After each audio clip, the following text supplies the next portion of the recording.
Tanse Nitsi Kusun Kevin Westquate Piapot Uchinia. My name is Kevin Westquate from Piapot First Nation. Um, I'm just going to do a little bit of a land acknowledgement and a prayer for this event. I'm going to pray in my way, and I want you guys to pray in your own way. The Aforestation area, situated in the West Swill, Yorath Island Glacial Spillway, is a sacred site in Treaty 6 territory and the homeland of the Métis. And those who entered the Treaty 6 are the Cree, Nehewak, the Soto, Nakawe, the Nakota, Yankton, and Yankton people. May our relationship with the land, standing people, forest, and waters teach us to honor and respect the past and invite us to move forward in harmony. May we all come together as friends to find inspiration and guidance from our histories, our languages, and culture, and broaden our understanding and community collaboration for the present and for the future. And these are in the words of Richard Barback. Our future is in our children. The future of the world is in their hands and in the hands of their children. So let us train them wisely and see that the understanding and appreciation of trees is part of their heritage, meaning that, we have to do our best to educate not only ourselves, but our children. For me, it was always taught that we have to value the youth and hold them in high regard as much as possible, and at every moment that we take that. With this prayer, I just want to offer you guys a moment to reflect and take a moment of silence while I say some prayers for the land, because the land is really vital in regards to maintaining our futures and our present, our languages. For my ancestors, Nehewan, Nehewak ancestry. And I pray to, all four directions, to heaven and to earth. And I pray for our children's in the future that they have the knowledge that was given to us and we're able to share with them in a good way. And I pray that, we could all move together in a good, positive way. And I pray that Mantu will hear our prayers today above this, the environments that we're in. And unfortunately, we can't be together, but we can take a moment for ourselves and pray with good hearts and have ourselves a blessed, beautiful day in our own way. We have to be all accepting as nature changes sometimes, we have to understand.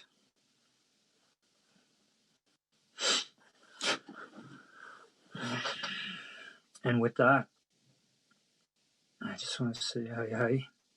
Hi, hi is the way that we end our prayers, and it is similar to saying an amen. If you want to say your amen, or maybe you follow another faith, maybe you are into the Buddhist or another faith, but amen for me the word is hi, hi. Thank you. In 1924, Richard St. Barb Baker spoke about Kikuyu beliefs at the conference Some Living Religions Within the British Empire. There he encountered Claudia Skipworth Coles, who told him, "You are a Baha'i, you are just as interested in other persons' religions as your own." St. Barb replied, "This is so." She gave him some Baha'i books that he read on his passage to Nigeria. The Baha'i teachings resonated with his convictions about respect for indigenous peoples and oneness. In time, he boldly applied the central Baha'i principle of fostering unity and constructive action. His interfaith initiative in Palestine in 1929 boldly brought leaders from 3 world religions who were in conflict into the common purpose of tree planting. He advanced the Green Front campaign to reclaim the Sahara as the plan to unite all the world's governments in a single overarching purpose, a peace initiative which would deploy standing armies in tree planting. On behalf of the Baha'i community of Saskatoon, which was privileged to host St. Barb on many occasions, I would like to offer this prayer for today's initiative to carry on the spirit of the man of the trees. O thou Lord of wondrous grace, bestow upon us new blessings, give to us the freshness of the spring. We are saplings which have been planted by the fingers of thy bounty, and have been formed out of the water and the clay of thy tender affection. We thirst for the living waters of thy favors, and are dependent upon the outpourings of the clouds of thy generosity. Abandon not to itself this grove wherein our hopes aspire, nor withhold therefrom the showers of thy loving kindness. Grant that from the clouds of thy mercy may fall copious rain, so that the trees of our lives may bring forth fruit, and we may attain the most cherished desire of our hearts. Abzobahah. Thank you for allowing me to offer this prayer on behalf of the Baha'i community, and I hope you have a lovely event. Thank you kindly to Kevin Westquaid of Piapot First Nation for sharing your words of welcome with us today. It has been a pleasure working with you to honor Indigenous people in guardianship of these lands. Thank you also to Pharaoh Haji of the Saskatoon Baha'i community. It is very fitting to have both of your contributions, as St. Barb's affinity with Indigenous peoples and worldviews and becoming a Baha'i greatly shaped his life. Good day. My name is Julia Adamson. It is an honor to be with you today on behalf of the Friends of the Saskatoon Aforestation areas at the premiere of the documentary, The Legacy of Saskatoon's Secret Forest. The Richard St. Barback Aforestation area came about due to a vision to create a man-made forest on the prairies. The plantings on a summer fallow field in 1972 have resulted in a rich, biodiverse woodland. We often refer to the 326-acre Richard St. Barback Aforestation area as Saskatoon's best kept secret. We want to unwrap the secret and to celebrate the fact that it was named after arguably the first global conservationist. We believe that St. Barb's story can inspire environmental action.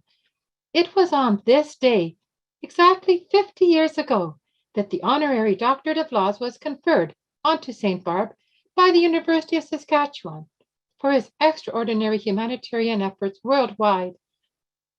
Former Prime Minister John Diefenbaker, his classmate at the University of Saskatchewan from 1910 to 1913, presided as the Chancellor. By the way, a student convocating on that day reported that they broke out in a duo rendition of the first college yell that St. Barb helped to pen in 1909. St. Barb's great passion and vision motivated many individuals worldwide and inspired them to conservation work. He planted seeds which bore abundant fruit. We started out the film project with interviews of 4 people who originally met St. Barb through his visits to Saskatchewan. As time went on, we got in touch with more people from around the world that were greatly influenced by St. Barb and who became distinguished conservationists in their own right. So today we also have their contributions, plus Camilla Allen, who did her PhD thesis on Richard St. Barback. Thank you to everyone joining us virtually as we share in friendship globally to celebrate Richard St. Barback and the Aforestation area named in his honor. It is of note that we also received letters from Her Majesty the Queen and His Royal Highness the Prince of Wales, extending best wishes for our project and gathering. This coming together of community brings to mind Richard St. Barback's motto, Tuhamwe, working together as one, and also the Children of the Green Earth tree planting motto, from our hearts, with our hands, for the earth, all the world together. Let me highlight a few points on today's agenda before we begin. Please feel free to type in your questions or comments in the Zoom question and answer feature, the chat feature of Zoom, or in the comment section of YouTube. We will get to as many as possible following the presentation. Now, we are pleased to share greetings provided by His Worship, Charlie Clark, Mayor of Saskatoon, and councillors of the City of Saskatoon, Hilary Goff and David Curtin.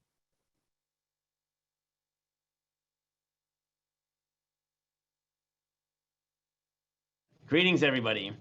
I'm Mayor Charlie Clark, and I'm very happy to join you tonight for the film launch of Inspiring Environmental Action, Ordinary People Doing the Extraordinary. And this is in recognition of the incredible work of the people who've helped to rejuvenate the Richard St. Barb Baker Aforestation area in the city of Saskatoon, inspired by one ordinary person doing extraordinary action in Richard St. Barb Baker and the incredible work that he did from Saskatoon to inspire environmental action around the world. And so I want to take this opportunity to thank Julia Adamson, the Friends of the Richard St. Barb Baker area, and all of the people and volunteers and organizations that have helped to get involved and do the work to make the Richard St. Barb Baker Aforestation area an incredible gathering place for our community, a place for us to be rejuvenated in nature, to go fat tire biking, cross-country skiing, dog walking, and bird watching, and all of the other great activities that go on.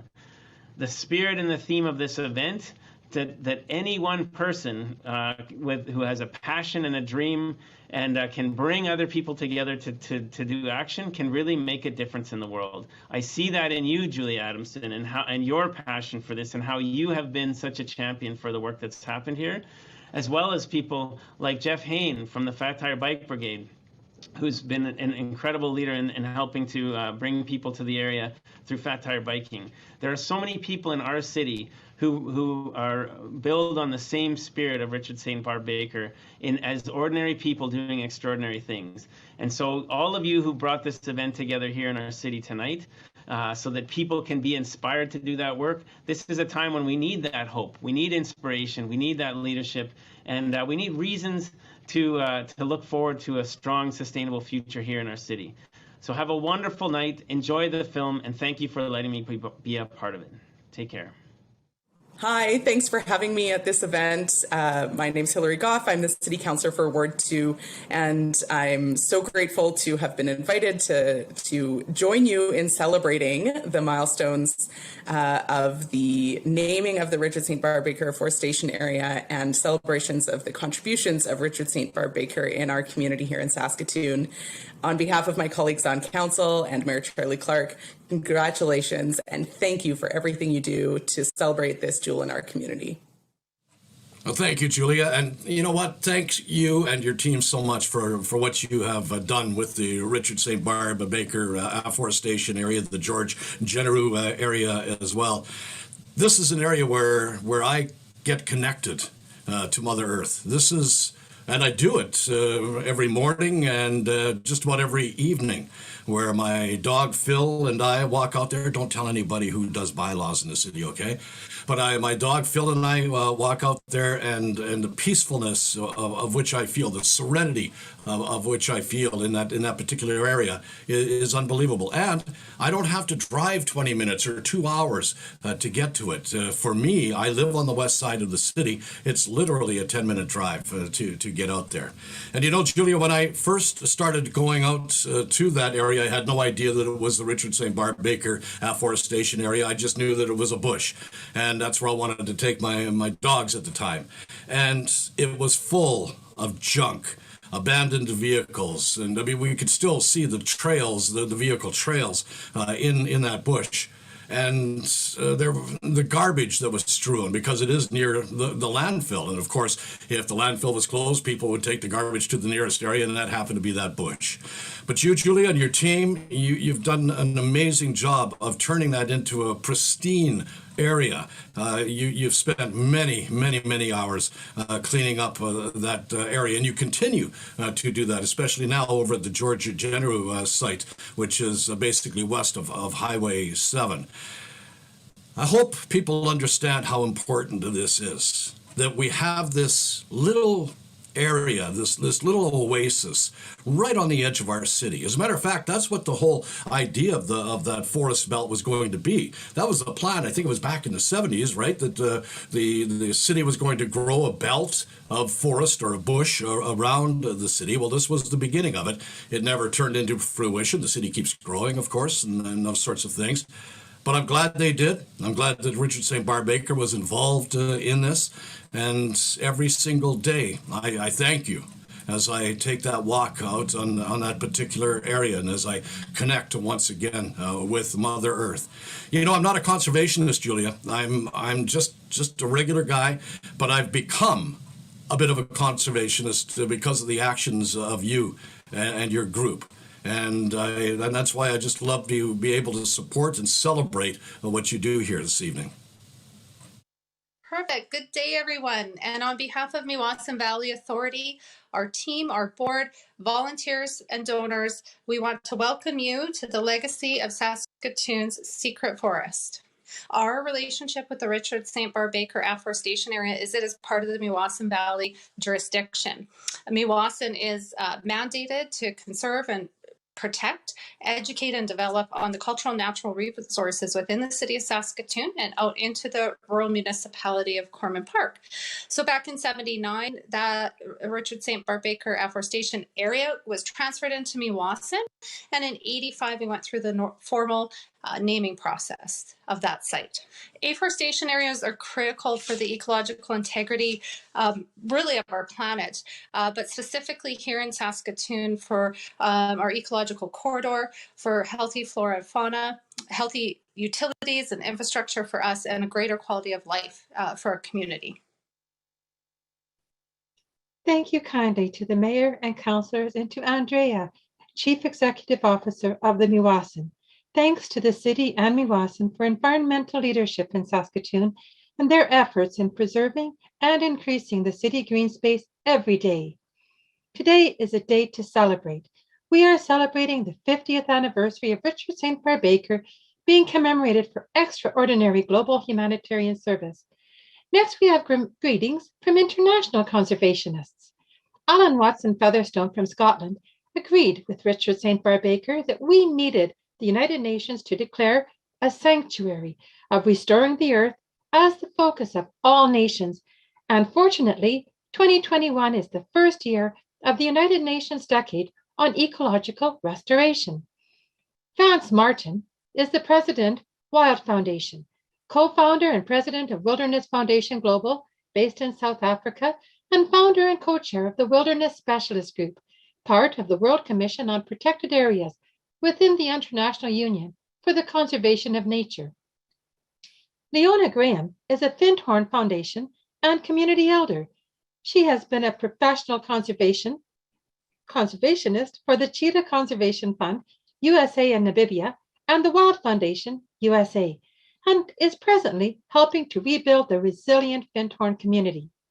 Scott Poynton, living in rural Australia just after his 15th birthday, heard St. Barb on the radio speaking about trees and forests, earthworms and rocks, and it inspired Poynton to decide then and there to become a forester. He started the International Forest Trust, which has protected many millions of hectares of forest. Now as founder of the Pound Foundation, based in Switzerland, he aims to change how the world acts on climate change. Dr. Granger out of Leeds University calls for improved planetary measurement with the establishment of a World Forest Observatory overseeing planetary forest observatories. He is actively involved at improving science policy communications to the United Nations Convention to combat desertification and the United Nations Framework Convention on Climate Change. Thank you for being with us today.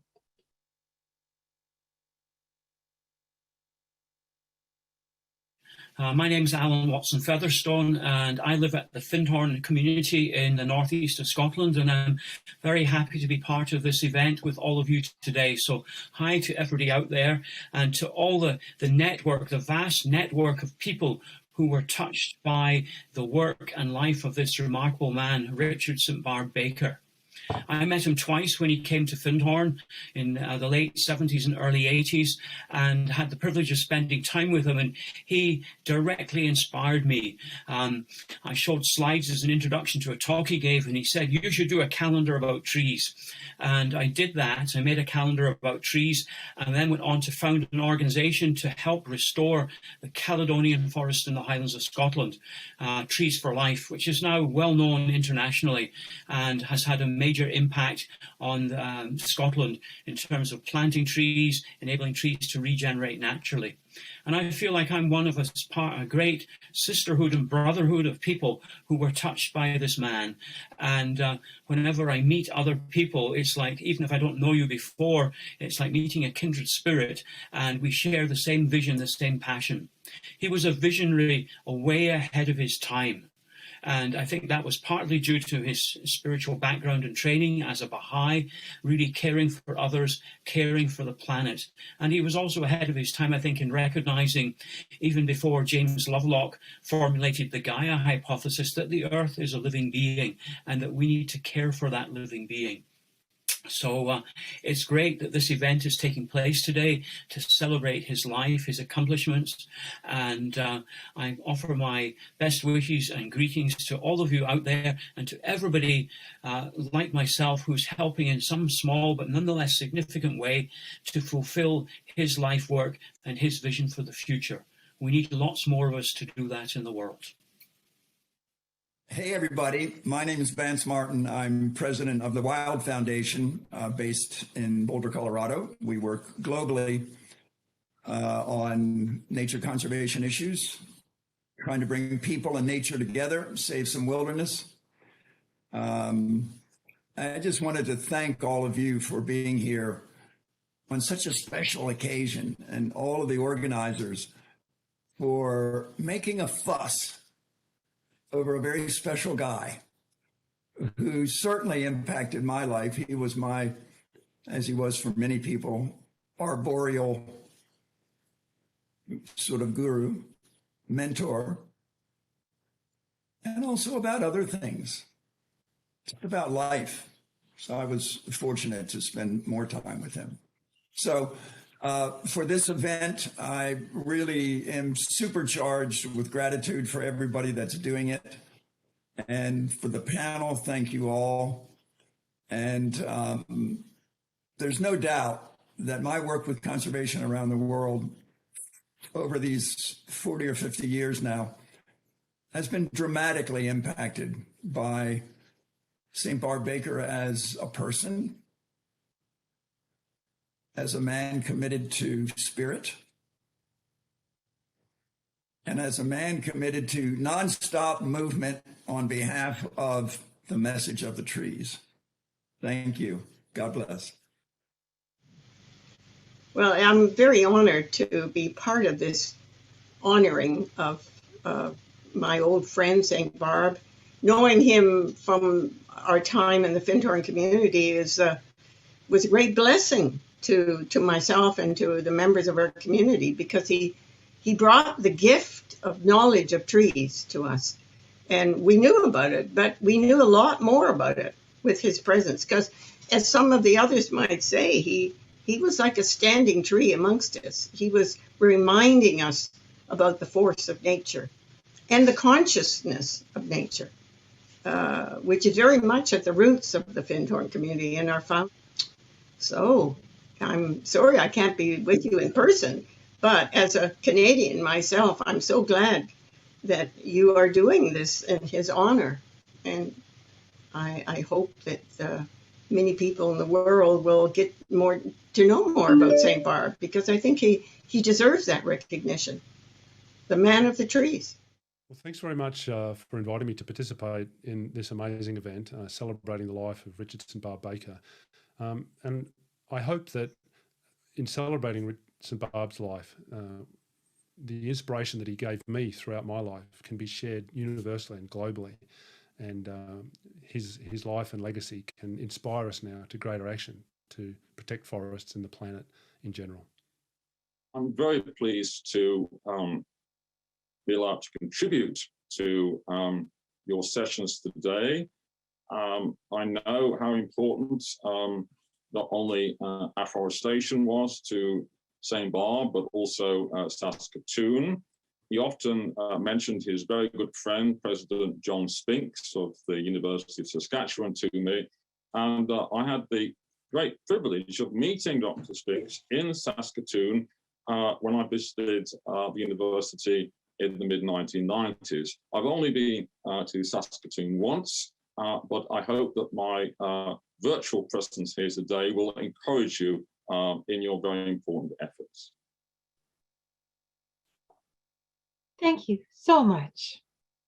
Welcome to anyone who has just joined, and thank you for being part of this momentous occasion. We are celebrating a deep and rich heritage, raising awareness of the importance of protecting trees and sparking action to care for the environment. Please feel free to type in your questions or comments in the Zoom question and answer feature, the chat feature of Zoom, or the comment section of YouTube, and we will get to as many as possible following the presentation. The documentary you are about to see includes some great historical footage of St. Barb and interviews with the following people. Robert White first met St. Barb as a result of receiving a prize St. Barb set up at his alma mater in 1972. St. Barb showed great interest in his master's thesis on deep ecology and invited him to come from Toronto to meet in Saskatoon in June of 1982. After speaking at the tree planting, he was with St. Barb in the following days and at his passing. He says, St. Barb taught me about oneness through what he said and how he lived, but understanding that has been a lifelong pursuit. Paul Hanley is a writer with a focus on environmental issues and a biographer of Man of the Trees, Richard St. Barb Baker, the first global conservationist. Hugh Locke met St. Barb in Regina around the same time as Paul Hanley. Soon after, while living in London, England, in the 1970s, Locke assisted St. Barb by providing a place for him to stay while in England and organizing the itinerary for St. Barb's global trips. During that period, St. Barb circled the globe several times as he continued his crusade to save forests and motivate tree planting. Locke became literary trustee for Richard St. Barb Baker's books and writings and became trustee of his estate. Locke now lives in New York and heads the Smallholders Farmers Alliance in Haiti, where he applies what he learned from St. Barb. Dr. David Van Vliet from Manitoba assisted St. Barb on his various visits to Saskatoon. As the secretary for the Saskatoon Baha'i community, David organized tree planting ceremony on World Environment Day, June 5th, 1982, at the Diefenbaker Center. This was to be the last tree St. Barb planted out of billions, as he died here in Saskatoon 4 days later. There is now a commemorative sign at this site. Dr. Alan Granger, a professor at Leeds University, met St. Barb in England. Granger is an expert in tropical deforestation, desertification, global climate change, and is also working on one of St. Barb's unpublished manuscripts, The World is My Garden. Leona Graham from Scotland has a strong background in the environmental field, working as Program Director for the International Centre for Earth Concerns, Program Coordinator for the 6th World Wilderness Congress in Bangalore, India, and is now Special Projects Manager for WILD Wild.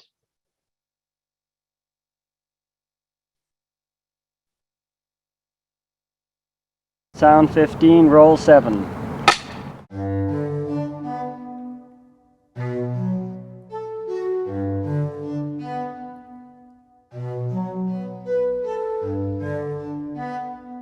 On the outskirts of Saskatoon lies a 326-acre forest called the Richard St. Barb Baker Aforestation Area. It was established by the city of Saskatoon in the early 1970s as part of a large forward-thinking plan for a green belt around the city. The plans were never fully developed, and this secret forest was neglected for years. In 2015, a cleanup effort was initiated by members of the Saskatoon community. Tons and tons of garbage, shingles, oil, tires, and needles were removed by 70 members of the community. Over the next 5 years, they would quietly develop this secret forest into one of the most beautiful urban habitats. The most unique aspect of this story and these community members are that they all share a great admiration for the man of the trees, Richard St. Barb Baker. This is the legacy of Saskatoon's secret forest.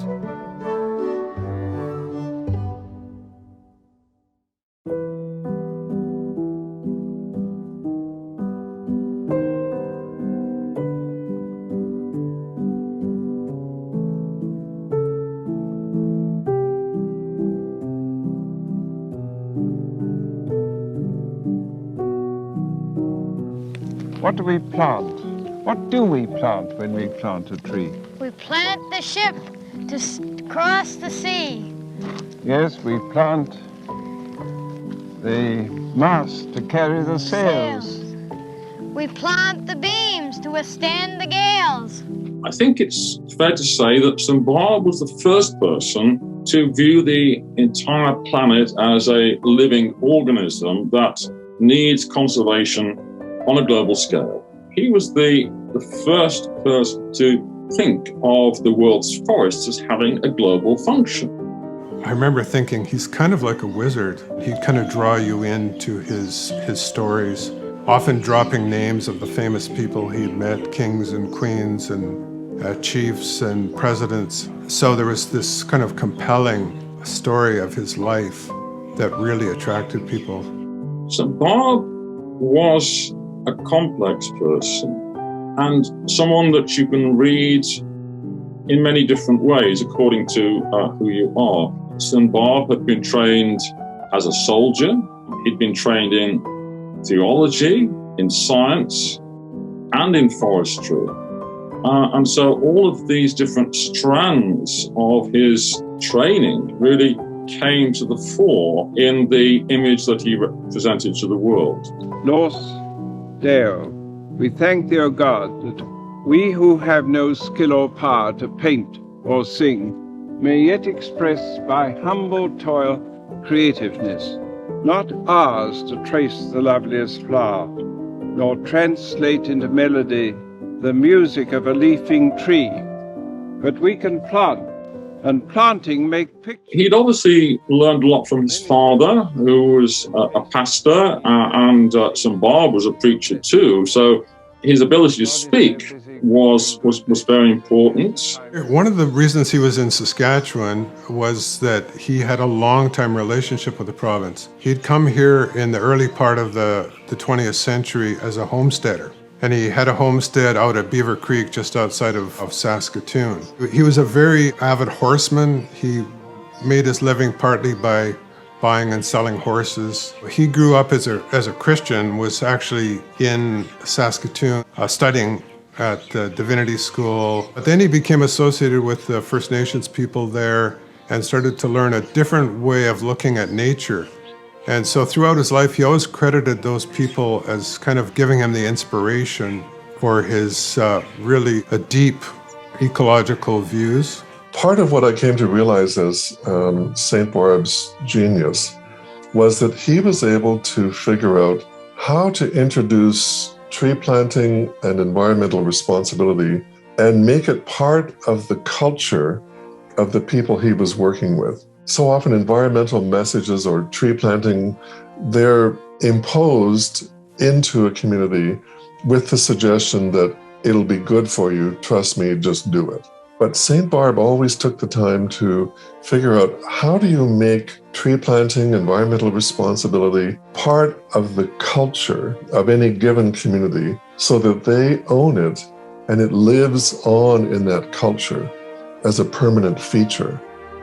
And to me, that capacity was true genius. It first took form when St. Barb was working in Kenya in the early 1920s, and he was trying to encourage the Kikuyu tribespeople.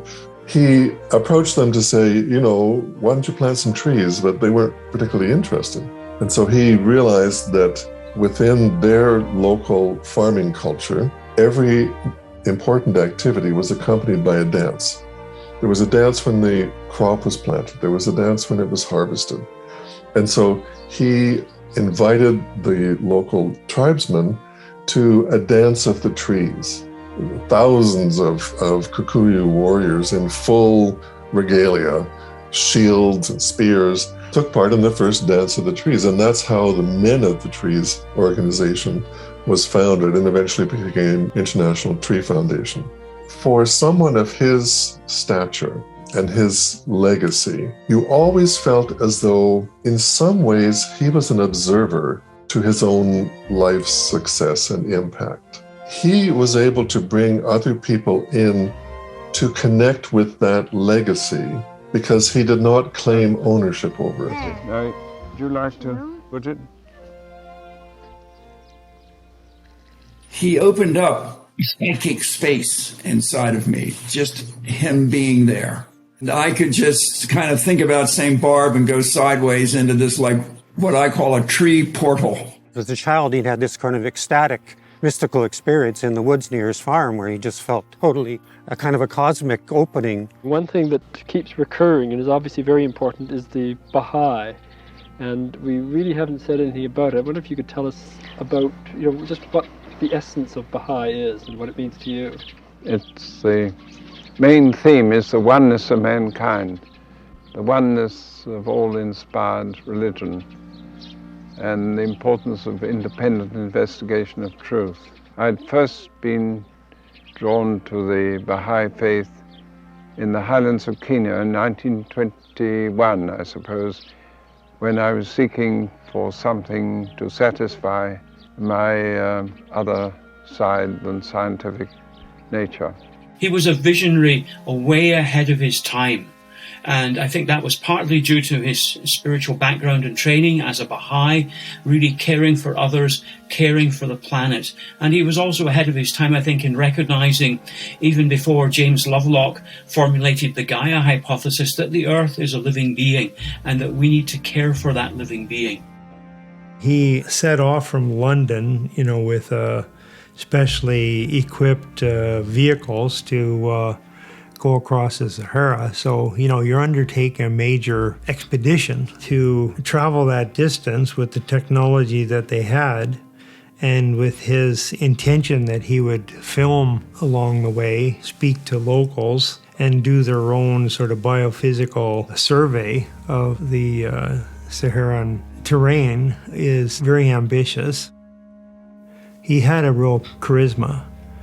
He was able to recount stories in detail to the extent that afterwards, when you read his books, a number of those stories would be almost verbatim from his written accounts. He could move from one episode of his life to another and regale an audience with descriptions and stories. I'm putting forward Sahara reclamation as a one-world purpose. It's something big enough to need the concerted action of every country. The literary estate, which is now the archival collection at the University of Saskatchewan, includes the books that he wrote, of which there were 30 over his lifetime, but then all the working manuscripts and material related to the organization of the Men of the Trees. And you see the really wide connections he had, ranging from just the average person who is interested in trees to, President Roosevelt, to the royal family. And he was active right up until the last day of his life. Join hands, ye nations. This is the last call. Join hands ere the play ends and the curtains fall. Gun and bomb and sword have had their play. Now for the living word and the king's way. Let peace be the bridegroom. If he is denied, death will take his place, and earth will be the bride. 'Tis for you to say. Join hands, ye nations, this is the last call. Join hands ere the play ends and the curtains fall. This hybrid poplar tree was planted on June 5th, World Environment Day 1982, on St. Barb Baker's last visit to Saskatoon. St. Barb Baker had arrived quite ill, worn out, I guess you could say, in his 92nd year. We all would remark that how can this man keep going? And that was sort of inevitable that probably this was his last trip and he's gonna die along the way, But just as we were getting him out of bed, our flight was for 11. About 9 o'clock, he died in our arms. It completes a very big circle. He died in a place that he felt very close to and was important to him. St. Barb had many times told me that he wanted to be buried beneath 2 tall trees. The Baha'i community took charge of the arrangements for his burial, and it happened that the Baha'i community owned a plot in one of the old cemeteries in Saskatoon, and wouldn't you know, there are two enormous trees just next to the grave where he was finally buried. St. Barb did the very first thing that tree huggers are talked about. He went out and hugged a tree and said, "This is how I recharge my batteries. You have to have a special tree friend." And just feel the energy coming up from the ground and recharging your whole being. And that's why he developed that, what he called the message of the trees. Stand firm, your roots going on down the ground. Feel your groundedness. Stand firm. Grip hard. Thrust upward to the sky like a tree. Wave your branches. Bend to the winds of heaven. And know tranquility. He understood the power of myth and symbol. And of course, the tree is a symbol throughout history and all religions. And he drew on those images when he spoke, so that he energized people at a deeper level, at an archetypal level. Make of me a hollow reed from which the pith of self hath been blown, that I may become a clear channel through which thy love may flow to others. In the trees, the Lord is loving to his little birds, the linnets and the finches and the nightingales.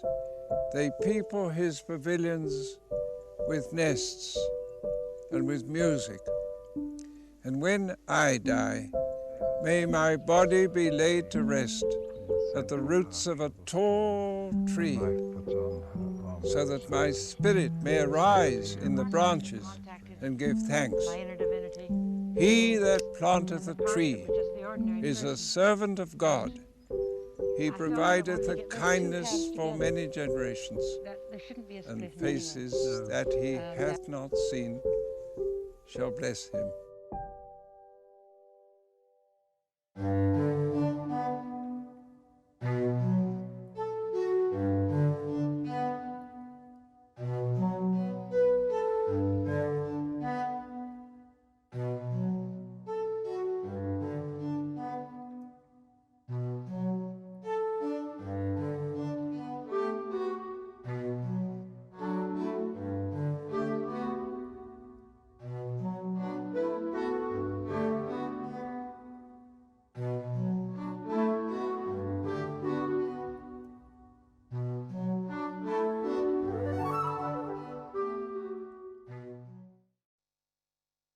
Thank you.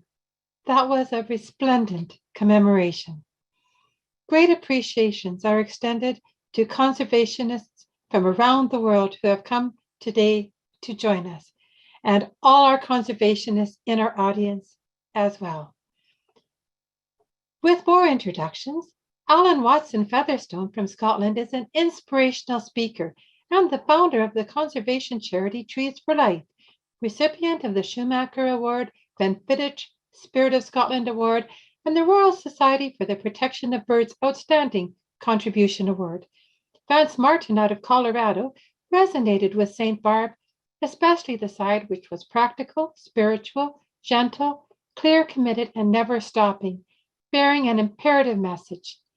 Leona Graham is a planetary activist who co-founded Bridswell Associates Creative Technology Consultants and has published 3 poetry books, Cloudbank Across the Fens, At Home in Buckle, and Moon Over Topanga, Owl and Ojai, and Other Tales from Turtle Island, a spiritual, social, and ecological regeneration book of poetry. Scott Poynton is author of Beyond Certification and the Magical Appearance of Earthworms. Poynton's coaching and mentoring was invaluable as he united Vietnam, India, Russia, and Romania with a collective impetus into cooperation supporting nature. The resulting, the Tropical Forest Trust, is now known as the Earthworm Foundation, as inspired by Richard St. Barb Baker. Tony Renato from Australia happened upon one of St. Barb's Sahara books, which influenced him. He is now referred to as the Forest Maker, saving lives and awarded the Order of Australia and the Alternative Nobel Prize in Stockholm for farmer-managed natural regeneration. He is an Australian agronomist discovering a way to grow forests without planting trees. Dr. Camilla Allen from England, and her master's and PhD research in landscape architecture, turned her attention towards spiritual values and the human impact on the environment, and she's following the threads of Richard St. Barb Baker's life. And we're going to look forward to hearing the song To the Planters of Trees by Nancy Ward, an honorable and fitting tribute to Richard St. Barb Baker.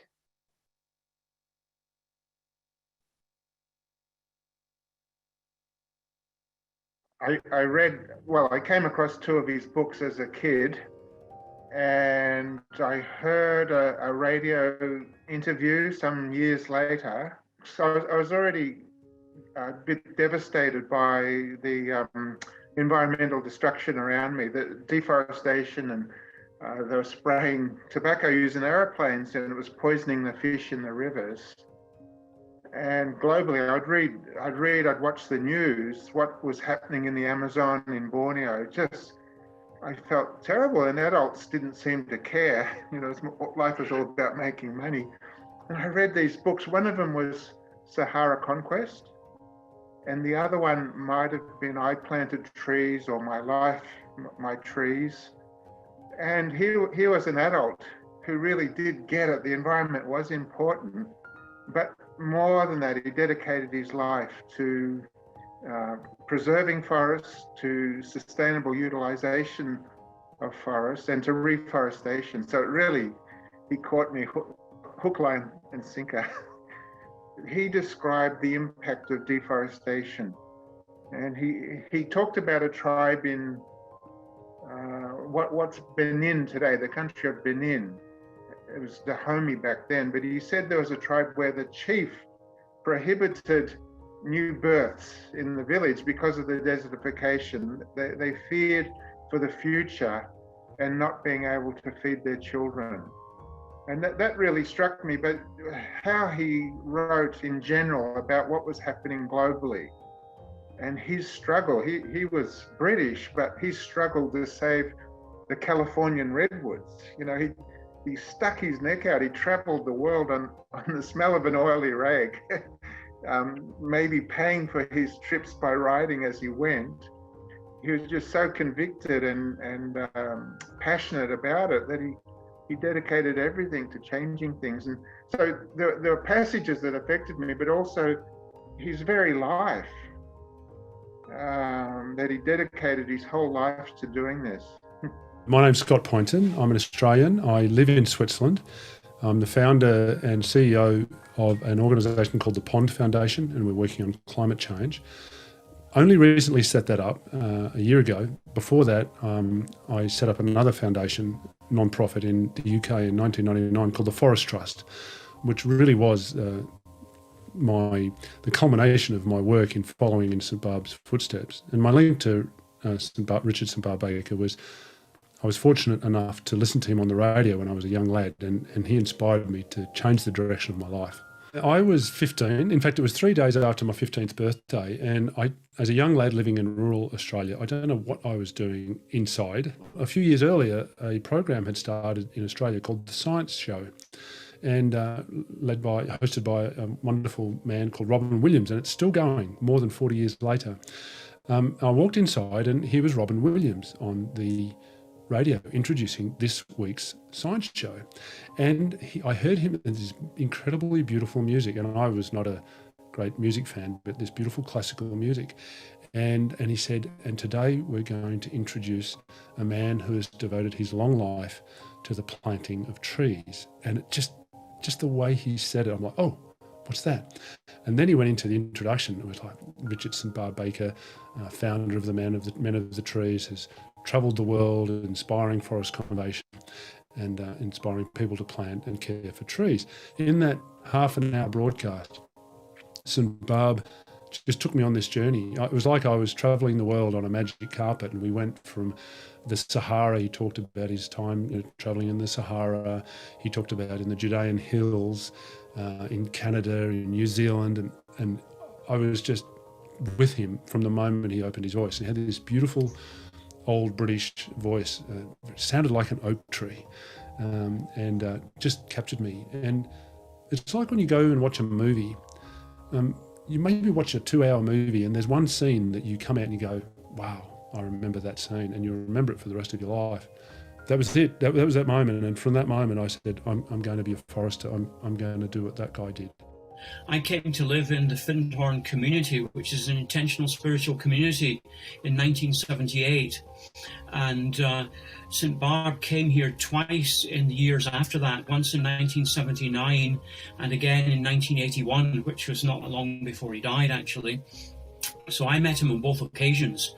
I was working in one of the gardens in the community, and the Findhorn community, for people who don't know it, began in 1962 as an experiment in cooperation between humans and the nature kingdoms.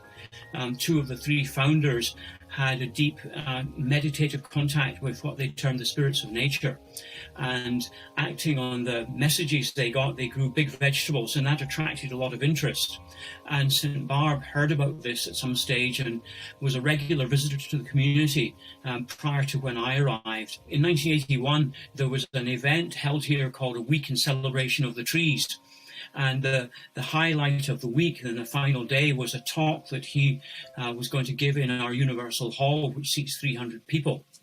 So I offered to make a slideshow of trees, which I'd been photographing for a number of years, as an introduction to his talk, which I did.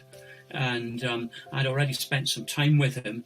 And when he got up to speak, instead of giving his prepared remarks, he spent the first 5 or 10 minutes talking about how inspired he'd been by my photographs of trees. And he went on to say that his organization, the Men of the Trees, as it was in those days, now International Tree Foundation, had used to publish a calendar about trees, and they had stopped. And he said, there's a gap in the market. The world needs a calendar about trees, and I think you're the person to do it, pointing at me. And I'd actually had an idea about doing a calendar about trees, but I hadn't told anybody about it. So suddenly it was out in the open. So that was one of the ways in which he had a huge effect on my life. That goes back to 1981. I feel like I'm one of the people, one of many people around the world who have been touched by his vision and are helping to implement it. So I started publishing calendars about trees all over the world with information about them and contacts with groups who were working to protect them as a means to raise money for a project which I gave birth to here. In 1986, at a conference, I made a big commitment to launch a project to restore the Caledonian forest in the Highlands of Scotland, the native forest which covered most of the country and had been reduced by the late 70s to about 1%. And the 1% wasn't healthy. It was old trees dying on their feet. It's what I call the geriatric forest. And no recruitment of any young trees because too many deer and sheep ate every seedling. And I could see that we were the last generation with a chance to save this forest. So I made a commitment to do that. And that has become a conservation organization called Trees for Life, which I was the executive director of for 30 years. It still exists, but I've not been part of it for the past 4 years. And in the time I was there, became the leading organisation working with native forests in Scotland. It planted about 1.5 million native trees. It helped many hundreds of thousands of others to regenerate naturally. They're already there, just protecting them from deer and sheep. Inspired thousands of people who came to volunteer, inspired other people to go and start similar projects elsewhere, and took on ownership of 10,000 acres of land, 4,000 hectares of land for natural forest recovery and what's now called rewilding, ecological restoration. I feel like there's this community, this network of people who were touched by the work of this man. He's left a huge legacy and impact on different people all over the world. I'd met St. Barb in the early days. I knew other people who had met St. Barb. We called him St. Barb. The man of the trees, we knew him as. I got to know him as a personal friend, looking after him while he was here, and he was a raconteur. He was a storyteller. He loved to tell you all the stories. You really had to be a listener to appreciate him, because he would go on, you know. But it was all wonderful. You just sort of sit there, and I was so privileged because he got to like me enough that he he suggested maybe I go off and travel to all these amazing places. And I said, well, how are we going to fund this? And he said, oh, you just go to the airlines and they'll be inspired by what we do. He was a positive thinker, like our founders were. He didn't see any obstacles. You know, he had a vision about the trees on our planet way before other people were being called environmentalists. He wasn't. It was just in his being. And he also, his faith was Baha'i. So he had a spiritual understanding of life. I met St. Barb at the Findhorn Foundation in 1975. And every time he came, I was his personal sort of assistant. And he became my tree mentor. And we traveled together in the UK and in Australia. He was a gentle but imposing figure. Obviously very tall, large-framed man.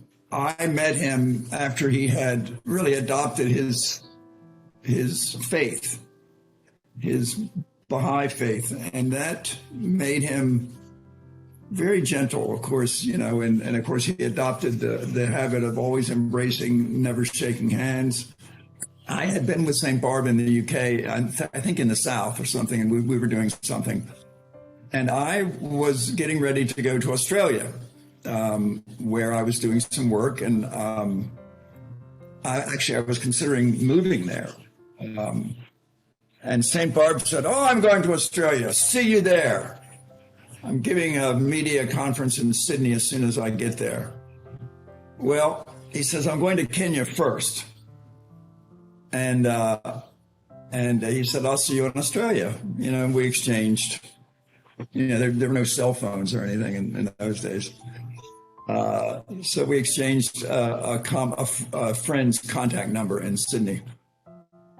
And I got to Australia and I got like a telegram or something. I can't remember what it was.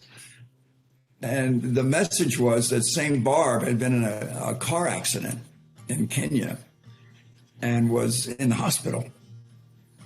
And he was seriously injured. So I was alarmed. I got through to a mutual friend of ours in Nairobi, and he said, no, he's doing okay, but he's been in the hospital for 2 weeks. And he's going to come out of the hospital and go right to Australia. So don't leave Australia, he said.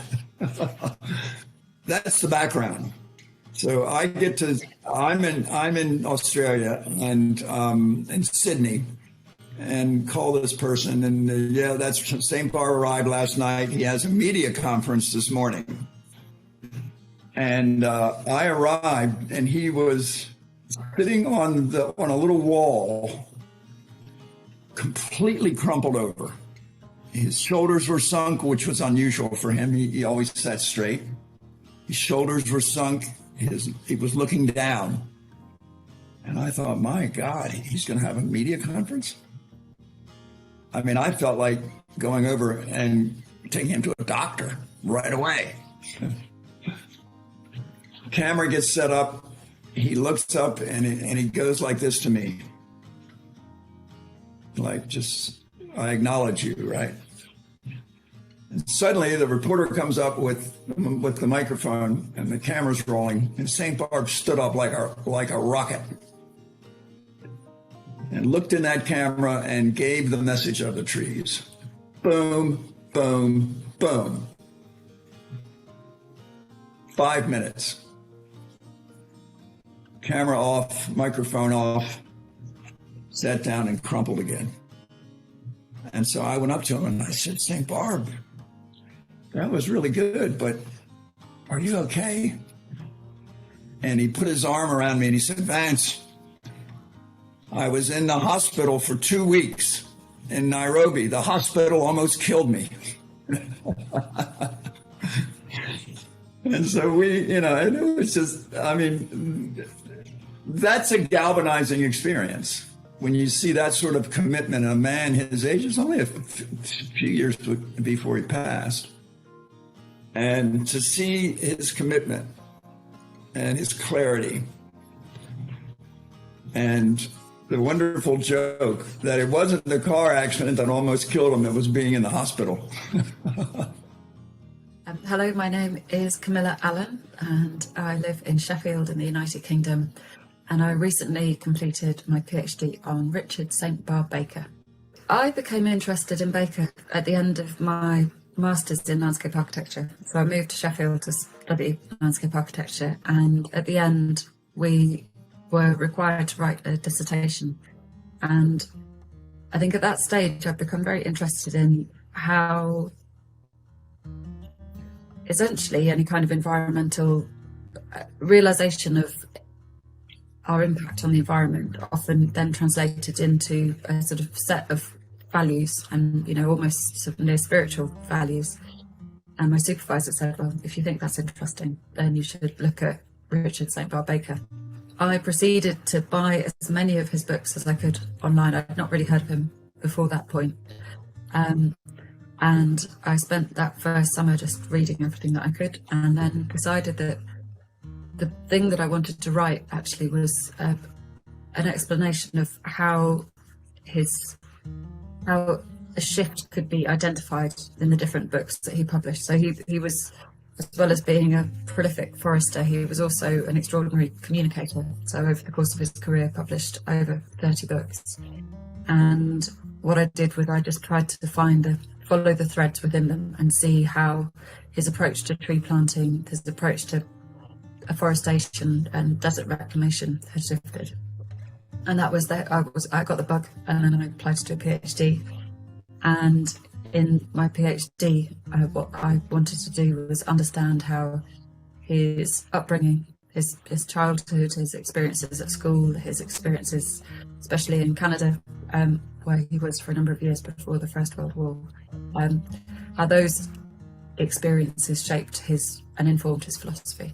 I always found was an extraordinary point in his autobiographies where he would say, then one night I had a dream that a aeroplane turned into a house on wheels. And the next day I woke up and I looked in the Exchange and Mart, and there was an advert for aeroplane parts. And so I ordered a lot of them, and they were sent to Cambridge. And I mean, this is a sort of a short version of it. And with that, I then invented the modern caravan. There is the bold claim in Baker's autobiographies that he invented the modern caravan. And it was really fascinating to sort of unpick this, because the dream is a very powerful narrative vehicle for getting that message across in creating the modern caravan. And the company was called Barback, and it is true, like, to go back to all the source material, he truly did invent the modern caravan. But he did so in such a way that was drawn from a really strong social and economic ethos, as well as just this dream of a house on wheels. There's a lot more to unpack about the challenges and the values of the time. So that's my favourite thing about it. Well, it's not my favourite thing, but that's one of my favourite stories. Of the love of God shall flow for you.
Thank you so much.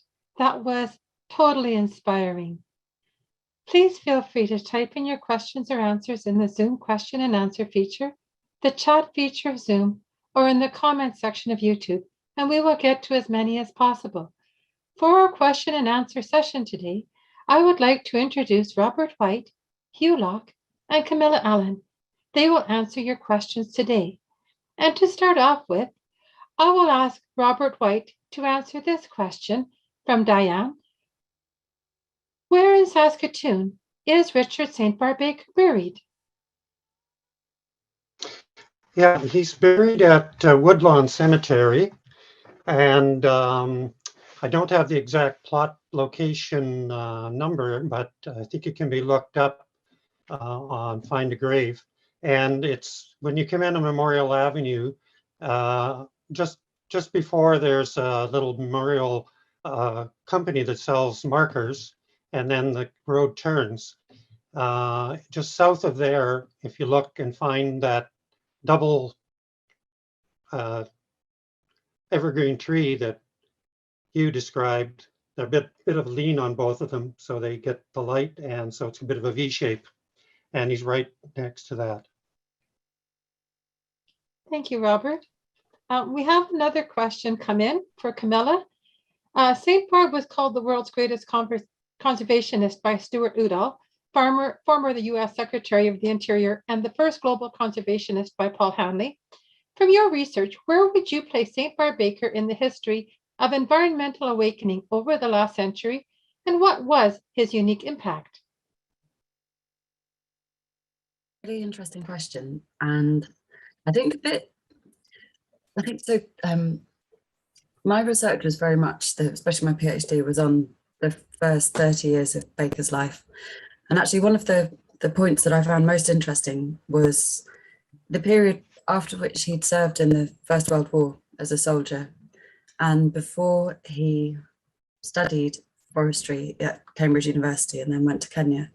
He participated in some very interesting activities. They were often sort of shorthanded. They were summarized in a sort of shorthand that would say he helped set up the Ministry of Health and helped bring the Forestry Commission into being. But actually at that time in Britain, there were a lot of people who were very interested in what we might now retrospectively say were sort of global issues. And actually at the time when he was studying at Cambridge, that was the first time that people were really starting to push the idea that you could study ecology. He didn't study ecology then, he was studying forestry, but what's very interesting is seeing actually for all of the currents that he was riding, actually he brought something quite distinct. And what was distinct was his faith and the experience of growing up in a family that had built a chapel next to the house, as well as having a tree nursery. And it was that practicality that he drew together. So I think there are lots of different things, it's bonfire night in Sheffield. I don't know if you can hear that. We've got fireworks going off everywhere. Anyway, he was able to draw together some quite significant threads that I think that hadn't happened before. And that's really what made him very special and unique. Thank you, Camilla. What a great answer. We have another question coming in from Linda Moskalik. A few years back, she saw some inspirational posters with St. Barb's quotes, and she is wondering if there are any available somewhere to buy. I will let Robert White answer that one. I don't think so. I have one on my wall. It's very beautiful. Yeah, it's a quote, "Civilization is a race between education and catastrophe," and a picture of St. Barb by tree. And Sam Mark of Saskatoon made them many, many years ago. David Van Vliet is here. He was a friend of his, but it was very limited production. So I don't know if there's any more around. Thank you, Robert. We have another question coming in for Hugh Locke. St. Barb circled the globe several times in his last years while you were helping him. What was that like, helping set up an itinerary and sending him on his way, mostly trusting in Providence for financial and other support? Well, it was, I was a student in London, and I had invited St. Barb to stay with me for part of each year, and then to help organize his world tours. And the first summer we were together, he sold off the last of the family's silver, after which there was nothing left. So he would say, well, I think I should take this particular route next year and include these locations. And we would put the itinerary together. And then I would send a note to various of his friends saying, St. Barb is thinking about a tour. And then people would just send money. It was never really a formal process, but each year's tour was always covered.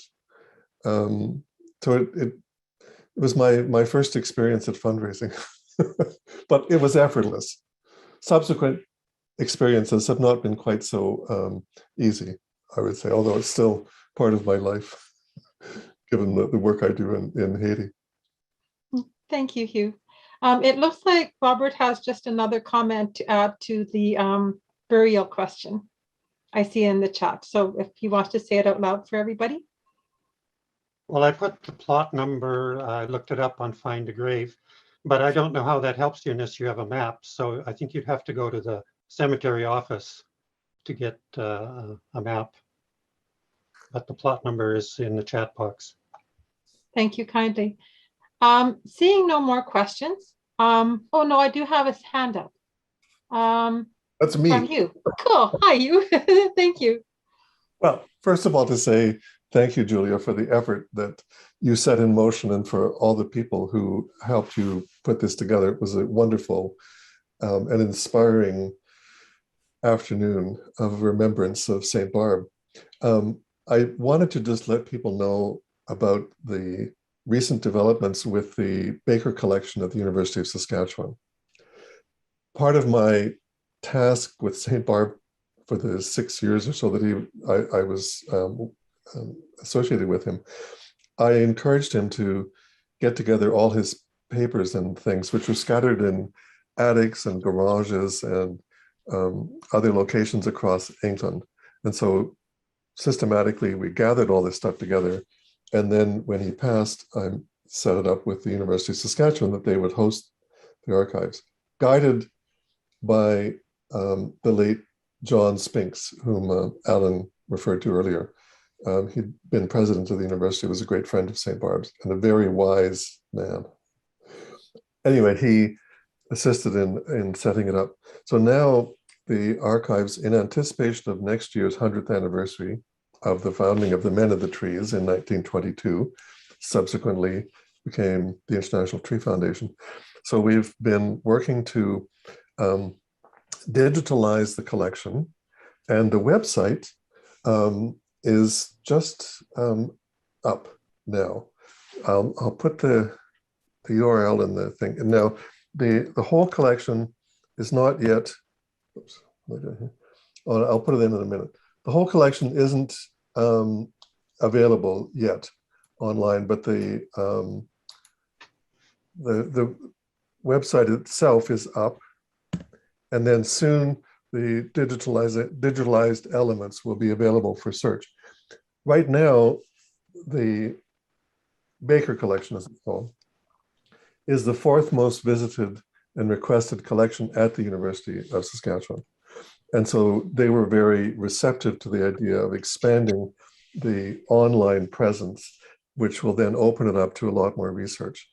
And if I may just say, to me, the single most exciting thing of what we've all just shared is Camilla's research, because this is what, the hope of the archival collection is that this amazing legacy is looked at and elements distilled, lessons learned, best practices understood, but applied to a new generation of people who are emerging as leaders in this area. So thank you so much to Camilla for her original research. And let's hope that there's a lot more examples of that.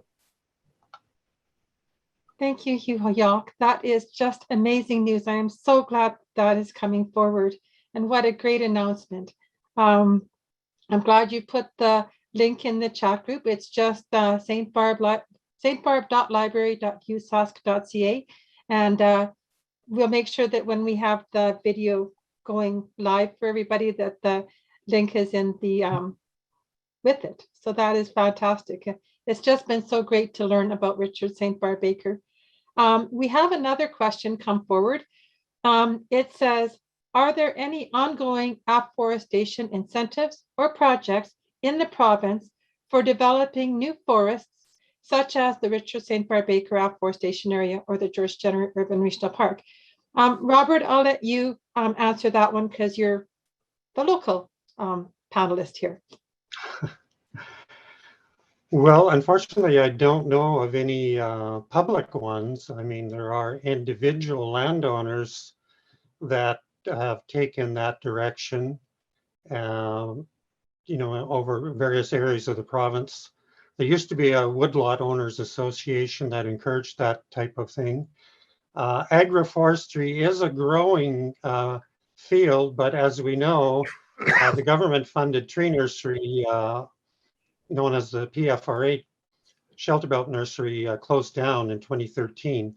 And so it's really the private sector that's the source of trees. The University of Saskatchewan has a program very much encouraging shelter belts and has a shelter belt planting tool, but it can also be applied to larger scale plantings in terms of how much carbon a planting would take out of the atmosphere. And if there is a offset program, encouragement for people to plant trees, then you could calculate, how much money you could actually get back through the carbon offset program. So there are movements in that direction. Thank you, Robert. That was a great answer. I have another question, and this one will be for Camilla. Camilla, sorry about that. Is Camilla's dissertation on Richard St. Barb Baker available online? Sadly, it's not available online.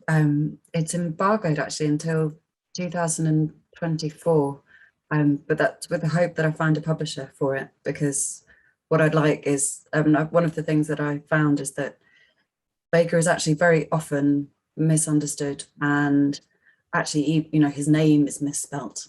When he does appear in environmental histories, especially in relation to the period of colonial forestry that he was involved in, he's not easy to pin down. And so what I would like is to get my research out there, so it would be more straightforward to, really establish who he was and what he did in such a way as is a point of reference for scholarship in this field. Thank you, Camilla. At this time, I'm not seeing any more questions. I hope I haven't missed any. I don't think so. I'm just scrolling through a little bit here now. So I'm going to go into the next section. I wish to thank Robert and Camilla and Hugh, seeing as how we have no more questions, but your comments and question answering was absolutely fantastic. So in closing, first and foremost, appreciations from the Friends of the Saskatoon Afforestation Areas are extended to all of our nonprofit charity members, volunteers, sponsors, contributors, and to our speakers and presenters for their invaluable contributions on this occasion. Our gratitude goes out to all those who attended this virtual event and helped to make it a success. We appreciate the contributions made by Elizabeth Beckley, author, and Kevin Wesaquate, illustrator, and for their work in compiling an inquiry-based learning package to combine the film experience with place-based learning in the Richard St. Barb Baker Afforestation Area for students, youth groups, families, and homeschoolers. Oh, there we go. So there's one of the booklets. It's very well done. And just email friends@forestation@gmail.com to learn more. Thank you to our film director, Riley Deacon, and all of the team at Aspen Films, who have been invaluable at bringing forward Richard St. Barb Baker's vital message on environmental protection and nature-based solutions to climate action in an era when we need it the most. Your dedication to the development of this film is truly an inspiration to us all. Further to this, while this film could not have been made possible without the financial support and guidance from the team at Environment and Climate Change Canada. Through the Government of Canada's Climate Action and Awareness Fund, the Friends of the Saskatoon Aforestation areas are also able to provide environmental protection to the Richard St. Barb Baker Aforestation area and to the George Genereux Urban Regional Park from illegal dumping. We thank Environment and Climate Change Canada for being national and international leaders in addressing Canada's environmental issues. It was a pleasure to have SOS Trees partner with us on this initiative. Hearing and learning from our speakers, panelists, and audience really shows how truly vital it is to follow your vision, your heart's passion, as Richard St. Barb Baker did globally, encouraging everyone to plant and protect trees. For those in Saskatoon and those visiting, we welcome you to the Richard St. Barb Baker Aforestation area and to the sister Aforestation area, George Genereux Urban Regional Park in Saskatoon. Our website, stbarbaker.wordpress.com, has a great deal of information on these sites. In 2022 will be the 50th anniversary of the planting of the Aforestation areas, and we have a celebration focused on the areas themselves. Join us if you have ideas for how to make a great birthday party for the trees. The program today is now on YouTube, so it can be shared to others and they can be inspired.